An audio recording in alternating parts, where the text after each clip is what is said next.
Hey there, everyone. I think I am live and I'm a little bit early. So I'm going to kind of wait a bit for people to have a moment to join me for Poets in Pajamas tonight. I'm really excited to be here. This is pretty fun.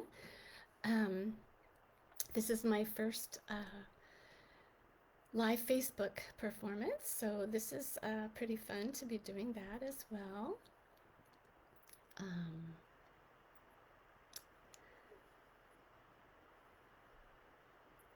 I think that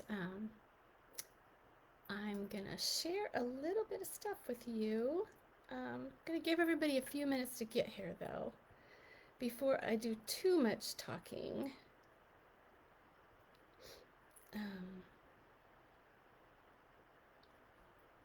Because I know there's a little bit of a lapse in the timing. So I want to give everybody a chance to get here. And I can see that some people are watching. Yay, thank you for watching. Okay. So anyway, this is very fun and strange because for those of you who haven't done this, you're just kind of talking into the void or sort of talking to yourself, so to speak. And so it feels kind of funny, but I am so very pleased to be here. Still got a few minutes, so I'm gonna let people join up because I don't think they're expecting to be here until about 7 o'clock. So we'll just kind of wait on everybody, see how it goes here.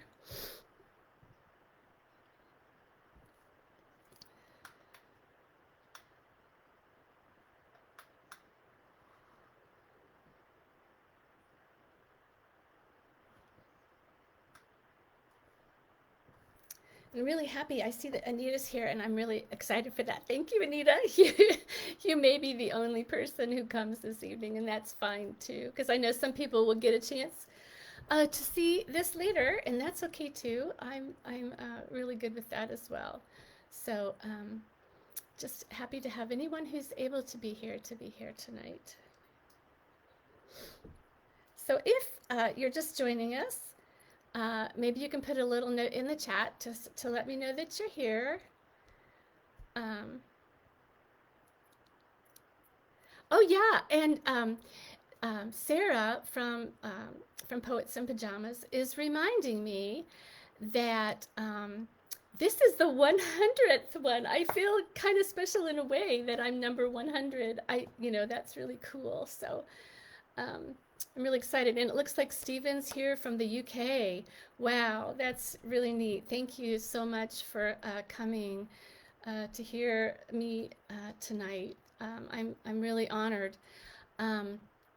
So while we're waiting, maybe I could just tell you all a little bit about me. I can give you my little bio just to get us started.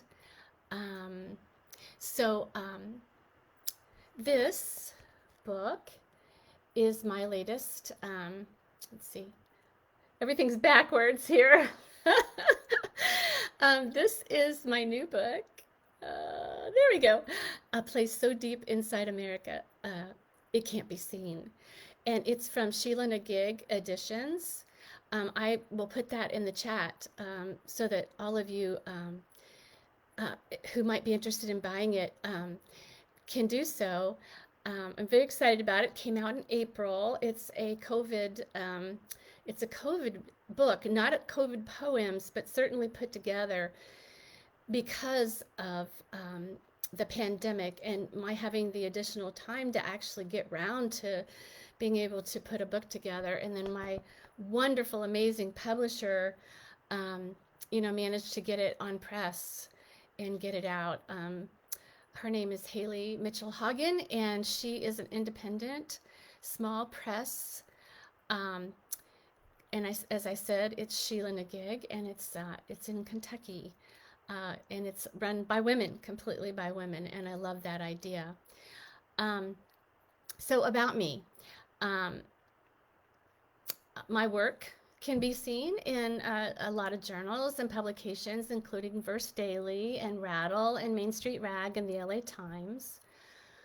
I'm the founder, executive director of the Women of Appalachia Project, and I'm the editor of the Women of Appalachia Project anthology series, Women Speak, volumes 1 through 6.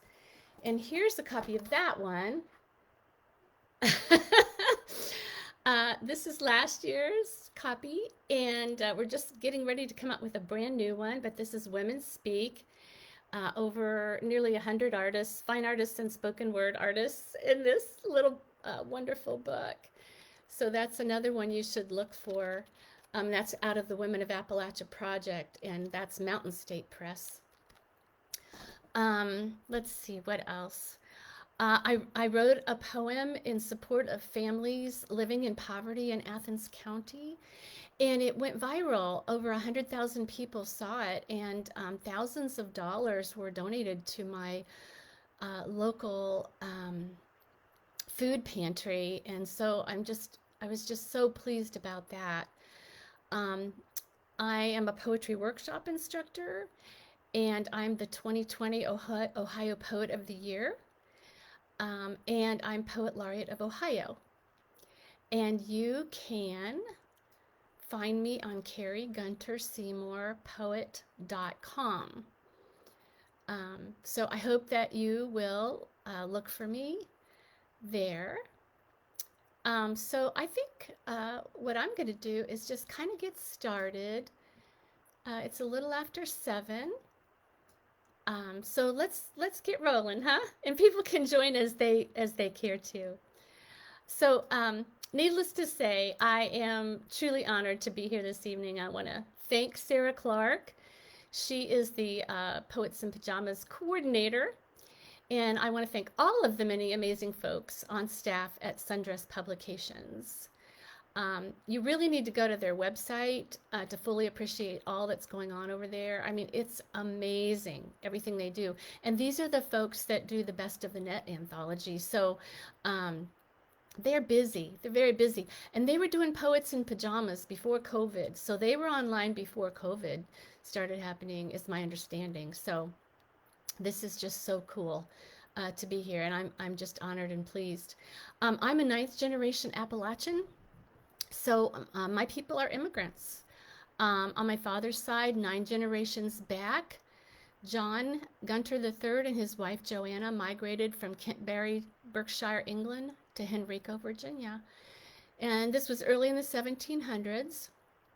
And his descendants went on to North Carolina, South Carolina, then Tennessee, then Ohio. And that's where I am. I'm in southeastern Ohio.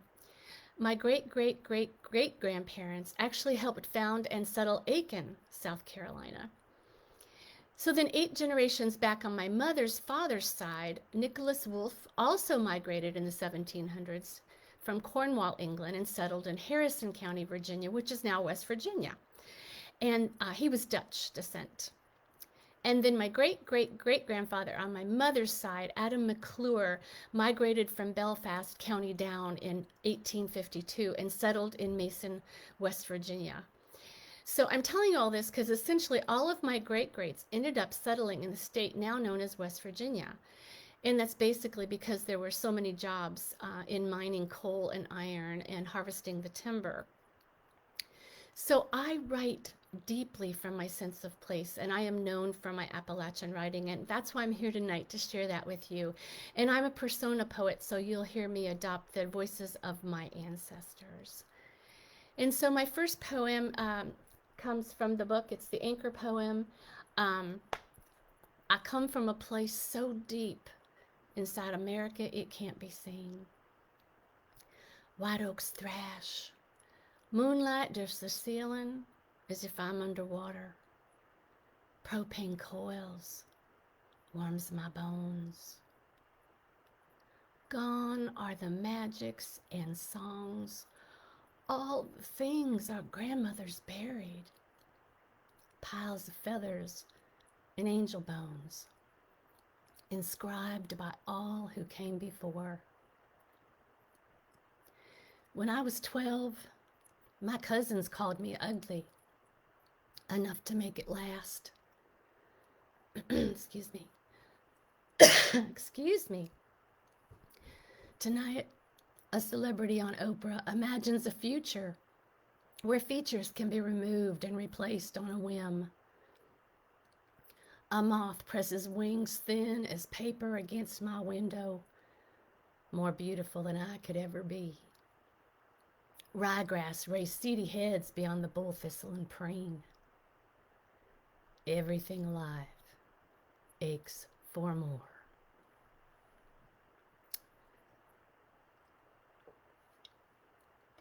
Well, I have some damn feisty women ancestors, starting with Joanna, who had the courage to leave her country behind for a whole new life in America. And I can hardly imagine it. I mean, there was no guarantee they'd even make it to America alive. And America has not been kind to Appalachians. People tend to marginalize us. They think of us in terms of stereotype.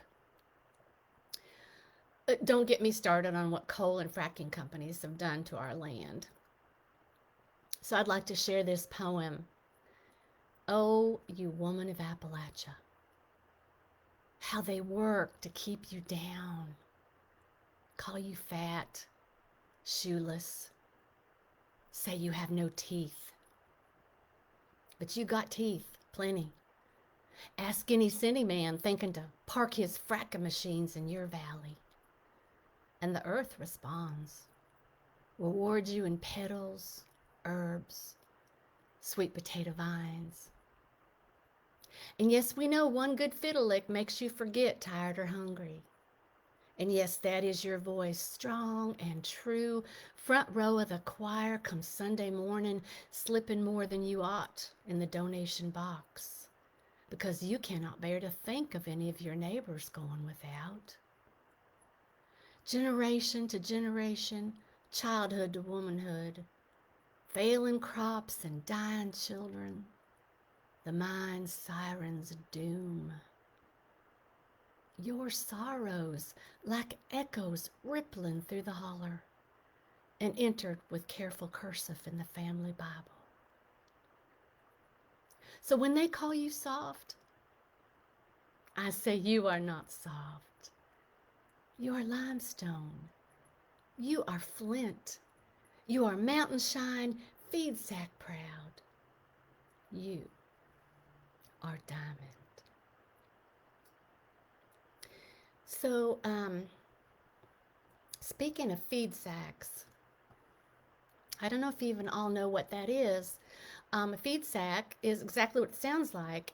Whatever you feed your animals, oats, any kind of grain, used to come in a feed sack, and still does actually, but these feed sacks were simply canvas sacks. And during the Great Depression, rural women started to fashion canvas feed sack bags that this grain came into aprons and poke bonnets and children's clothing. And when the feed companies became aware of that, they began printing designs on the sacks in support of struggling families. And so I chose these pajamas because I know I've noticed everybody has talked about their pajamas a little bit. I'll kind of raise up a little bit as you can see them.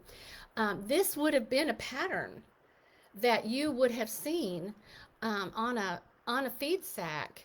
This nice little pinstripe here, you would have found on one of those feed sacks, which I just think is just a lovely thought that the companies were kind enough to do that, to actually print designs on these feed sacks, and that these clever women used them for clothing, and it makes me feel proud. Anyway, in the same spirit, this next poem is about the pack horse librarians. And if you haven't heard about the pack horse librarians, you're going to learn a lot from this poem, but I also encourage you to seek them out.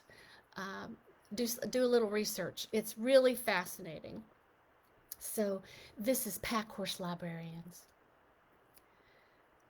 I mean no disrespect when I say During the Great Depression, Kentucky was a sundered area.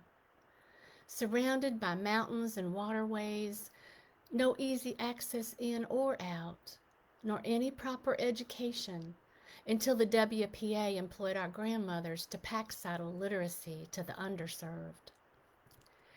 This would be the only good thing Cole would do for Kentucky. Cole and the Presbyterians, donating books and endowment, $28 a month to any woman with a horse or a mule and the spunk to stand up for progress, brave the weather, backwaters and hollers, to deliver emancipation by means of bound dissertation. You need to understand this was Appalachia, just before the war to end all wars. Only women of disrepute were considered working women by the church. Christian women labored in the kitchen and fields, birthed, prayed, died in them, albeit many Christian women were taught to read, if for no other reason than the Lord's word could be used to hold her back. But this was the New Deal, and all bets were off. Imagine my grandmother, top of her head barely level with the saddle's front riggandee, flaming red hair, a brand of sass all her own, packing up at the Pine Mountain Settlement School, Harlan County, creek beds as roads, on foot, single file, across crag and cliff top, sleeping in barns or lean-tos against the cold. Deliberate as any lineman or mail carrier, every treatise she carried, a nugget of gold inside her saddlebags. I love that story. I just think that's amazing. I think it's amazing. I could not even think of hopping on a horse and heading for the backlands, the badlands, and sleeping out in the prairie, out in the cold. I can't even imagine, especially up in the mountains. And another really beautiful part of this story is that as the books began flowing into the mountains, many mountain women took it upon themselves to make their own books from handmade paper. Some of them had wooden covers. They would carve down thin slices of wood to make covers for their books, and then the pack horse women would carry those books back to the libraries so that those that would care to could check them out, or the pack horse women would carry them along in their saddlebags so that they could be shared around the state and beyond.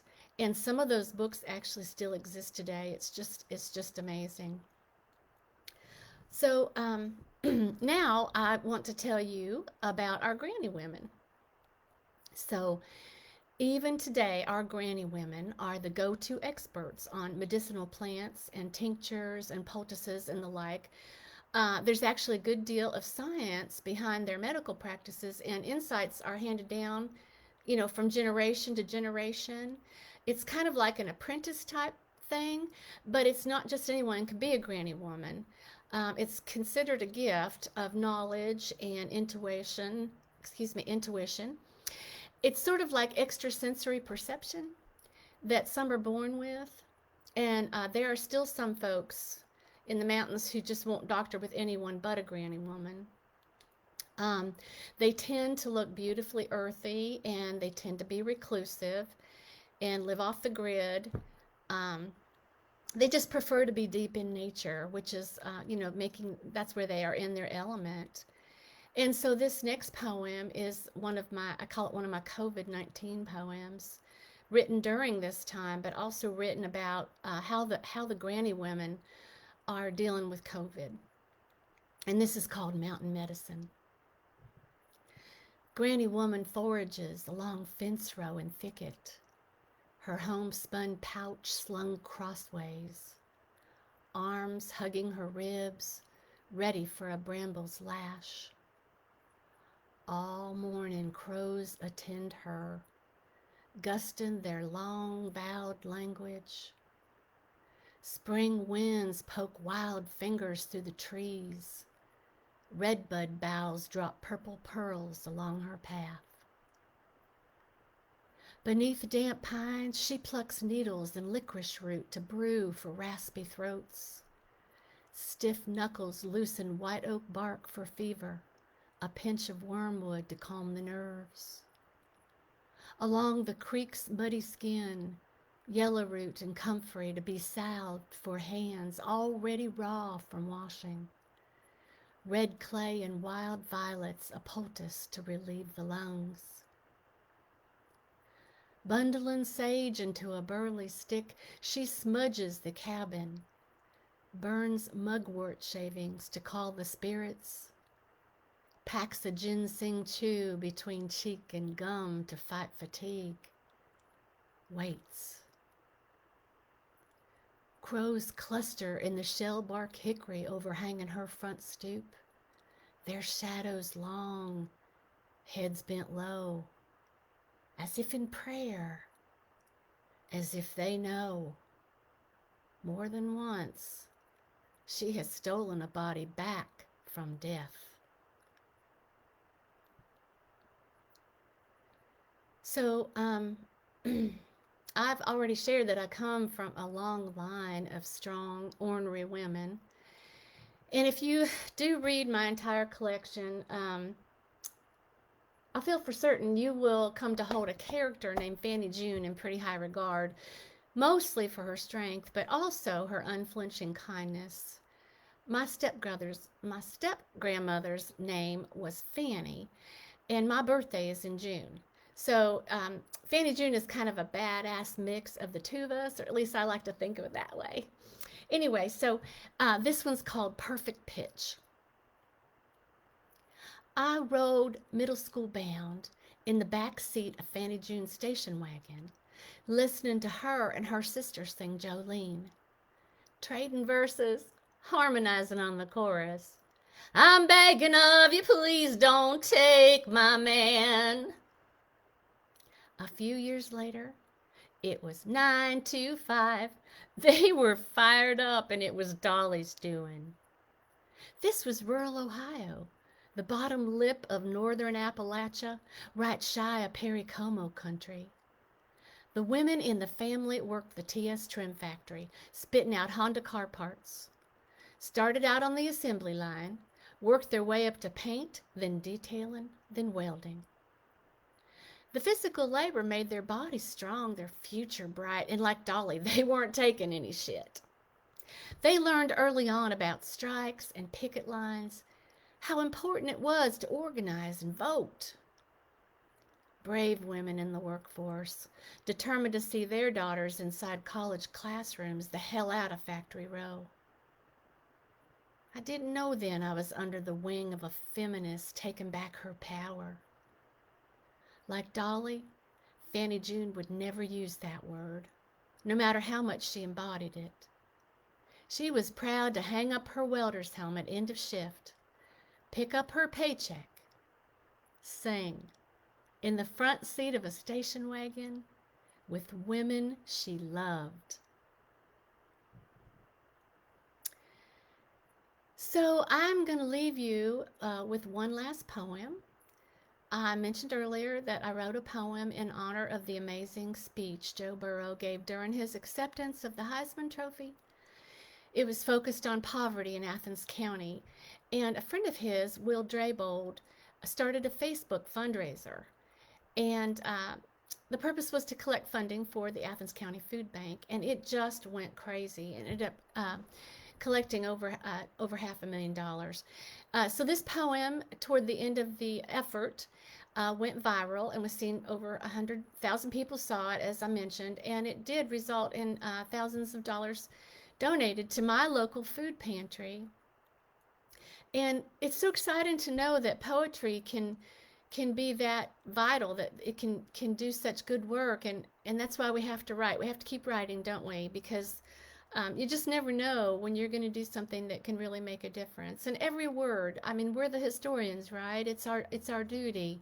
It's our duty to remind people of history and to try to modify history with our words. And this is called Go Joe, And it's written in the Louisiana French style of Gojo, you know, Geaux, Jeaux, Gojo. Until you fed your kids Kraft mac and cheese from the marked down bin at the dollar store for the 6th time in 2 weeks, made with water instead of milk, worried sick about what's happening to their insides, a dented can of carrots past the expiration date of luxury. Until you've worked 2 jobs and still can't climb above the food stamp line, never mind proper heating or running water. And you've put your 6-year-old to bed, hungry, again, wondering if there is any way you can take on a 3rd job and still see your kids. Until your daughter asks to pack her lunch because she's made fun of for being subsidized. So in desperation, you take time off work to stand in the food pantry line in the cold, children in tow, only to be informed it was a tough week for the pantry too. Until you've put your children on the school bus, dressed in mended clothes from the new to you, sized for children meant to be more filled out. And they're labeled white trash, and no amount of scrubbing can remove that stain, and dreams of college remain just that. Until a boy from your neighborhood picks up a football and throws it so far thousands of people notice, and thousands more will eat high on the hog because the proof of a person lies in their honor. And glory rests not in the moment, but extends itself in supplication. So as we move into this season of Thanksgiving, I do hope all of you who are able will consider supporting your local food pantries. Hunger is one of our national failings, not just here in Appalachia, but everywhere. But it's one that we as individuals can actually, influence and make an impact upon by donating and fundraising on a local level. You're really going to be saving lives. So I do hope you'll consider it. So I guess now is the time that I ask y'all if you have any questions, and I'm going to try to be able to toggle in and out so that I can see your questions.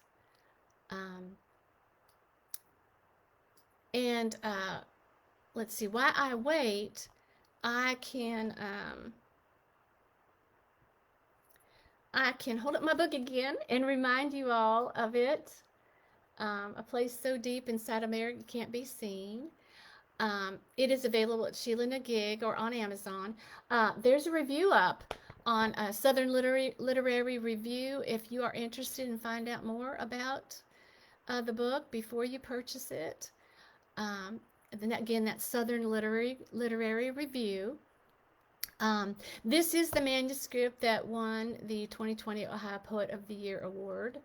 And the past winners of that award are Maggie Smith, the Maggie Smith, Kathy Fagan Grandinetti, yes, the same one for sure, and Be Still My Heart, Mary Oliver won it in 1980. So I'm thrilled, I'm beyond thrilled and honored and amazed to be in such a good company. So I'm going to kind of watch to see if any of you have any questions. I'll just kind of keep going here and see what's coming up. I think what I'll do too is I will put in the chat again how you can order my book from Sheila Na Gig, because I'd much rather you give the business to my small press. And I'm going to put that in real quick and then I'll see some of your questions. Okay. Do I write any other poems other than persona? I do.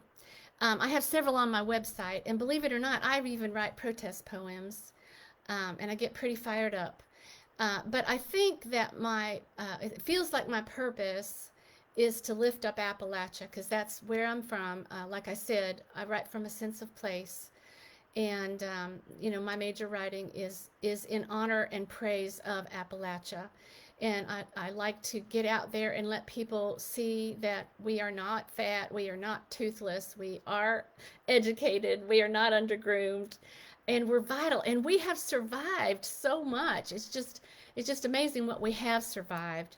And I think Pack Horse Librarians gives you the idea of how strong, physically strong and mentally strong Appalachians are, to have been able to live in places where other people would not even consider living, and finding great joy living in these mountains and areas and in the hollers and places where others might be uncomfortable. We feel really good there. We love the wide open spaces. We love our families. We find honor to be something that we must have. It's important to us to be honorable. And so I like to write about that. But yes, I do write other poems. And I do invite you to go to my website, if you do not mind, KariGunter-Seymour.poet.com, and you will find others there.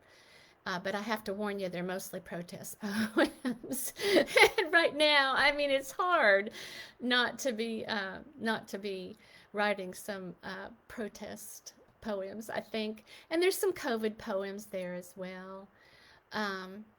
And I see Betsy's here, Betsy Mars. She says she's sorry to be late, but she's going to rewind and watch. And that's the lovely thing, isn't it, about this? Saimlem,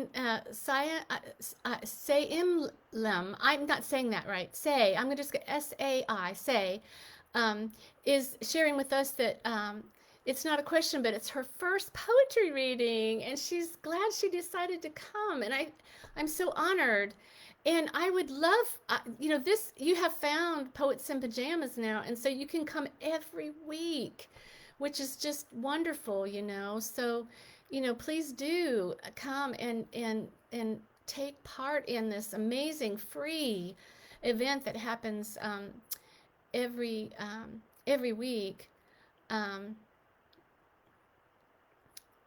Okay, so I'm getting distracted here because I'm reading the comments, but I'm so glad to hear from all of you taking the time to put in a note. And people say they are noting Sheila Na Gig so that they can support my small press. She's a wonderful person, and she has two other wonderful women working with her, and they work so hard and they do such good work, and they deserve the accolades.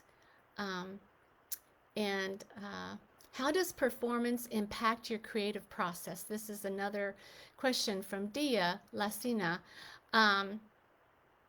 Well, I have to say, I'm one of those people that as I'm writing, I hear those voices. So I guess I never really thought about it. When I first started out, I never thought about it being performance.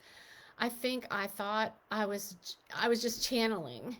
And so I guess the performance is a huge part of my creative process now. I didn't realize that it was in the beginning, but it is now. And I'm so proud to be Appalachian. I'm just so proud of it. And to have, to know that 9 generations have been and have worked so hard so that I could get to this place, this moment, this day. All those hundreds of people had to sacrifice for me to get here. So I'm really proud of that. And so I want to perform in persona, and I do want people to understand the sacrifice, and that we're a very special people. Let's see who else. I'm going up and down here. I always get emotional, so don't mind me. Oh, my biggest influences. Okay, well, James Wright, right off the bat, amazing Appalachian writer, so I hope you look him up. Rebecca Gale Howe, I had the privilege of studying under her for a whole week, and it was just amazing. And her poetry just cuts me so deeply. And if you really want an Appalachian poet, go there. Go to and then Ross Gay. I love Ross Gay. Hanifa Durquib. Again, Maggie Smith, Kathy Grandinetti, of course. I'm looking around my state here. Pauletta Hansel is another wonderful Appalachian writer. Larry Smith up in Sandusky, Ohio. A lot of these writers are what we call out-migrators, and they came up to work in the factories during the war and just after the war, but their roots are still very deeply Appalachian, and you can tell by their work that they are. Um, um, right off the bat, that's who I'm absolutely loving right now. Letha Kendrick is another one that I'm just love her work. I know I'm forgetting 1,000 people because you get a little nervous when you're doing reading. But if you Google Appalachian poets, a whole bunch of wonderful people are going to come up for you, and so I hope you do. I really hope you do.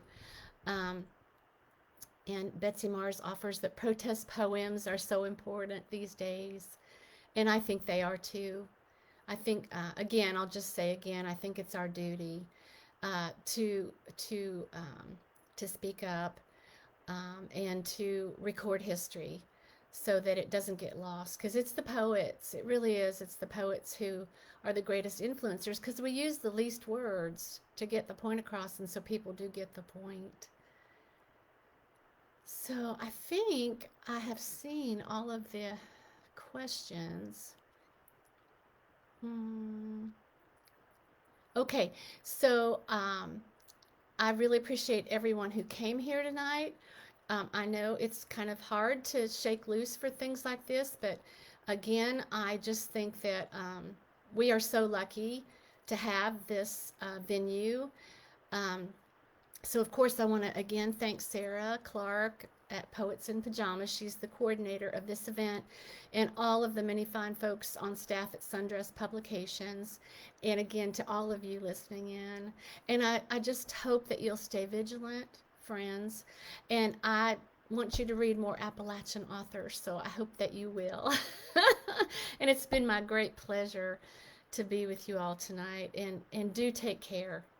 And look me up on my website. I'd be happy to chat with you via email, via the website, if you have any other questions. Otherwise, good night, everybody. This was just very fun. Thank you.